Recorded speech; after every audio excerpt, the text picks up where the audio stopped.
কিভাবে যে কক্সবাজারে এই 6টা দিন কেটে গেল বলতেই পারি না। 6 দিন আমরা এই কক্সবাজারে ছিলাম। এখন আমরা গতকাল চলে যাব আমাদের আত্মীয়র বাসা চিটাগংয়ে। তো চিটাগং শহরের দিকে আত্মীয়র বাসা, তো ওইখানে যাব। উনি বলতেছে ওনাদের সাথে না দেখা করে যাইতে না, খুবই কান্নাকাটি এক প্রকার, মানে অনেক রিকোয়েস্ট করতেছিল যাইতে। এই জন্য আমরা আজকে রাতের বেলায় সব ব্যাগ ট্যাগ প্যাকেটিং করে নিছি। লাস্টে ছিল এই সবজিগুলা, এটা আমার ভাগনার খাওয়া, কারণ ও তো ছোট মানুষ, ওকে তো আর হোটেলের খাবার খাওয়ানো যায় না, ওর জন্য তো আলাদা খাবারই রান্না করতে হয়। বাচ্চাদের যে সবজি দিয়ে খাবার রান্না করে, খাবারের জন্য এখানে কাঁচা বাজার করা হয়েছিল, ওই বাজারগুলো বেশি হয়ে গেছে। রাত যেহেতু অনেক হয়ে গেছিল, ব্যাগ প্যাকেটিং করতে করতে আমাদের একটু ক্ষুধাও লাগছিল, জন্য ভাবতেছি এই সবজিগুলো দিয়ে যেভাবে পারি সেভাবে এক প্রকার খিচুড়ি রান্না করে ফেলবো। এবার ভাবতেছে তো এগুলো আমি রান্না করবো কিভাবে, টেনটেনা।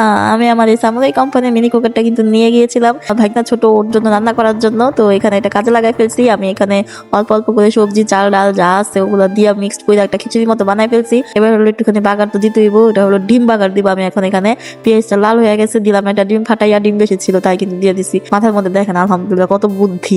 এটা সুন্দর করে ঢাইলা মিক্সড করে এত মজার ছিল এই ডিম খিচুড়ি ডাল, সাথে সবজি ভেজিটেবল মিক্সড করা। সবাই মিললাম, আমরা খাইতে খাইতে মনে হয় 3টা 3:30 বেজে গেছে। না পাঁচফোড়ন, না কোনো তেজপাতা, না আছে গরম মশলা ফাঁকি, না আছে মরিচের ফাঁকি, স্বাস্থ্যসম্মত হেলদি খিচুড়িটা সাদামাটা হলেও ছিল কিন্তু একদম পারফেক্ট একটা খিচুড়ি।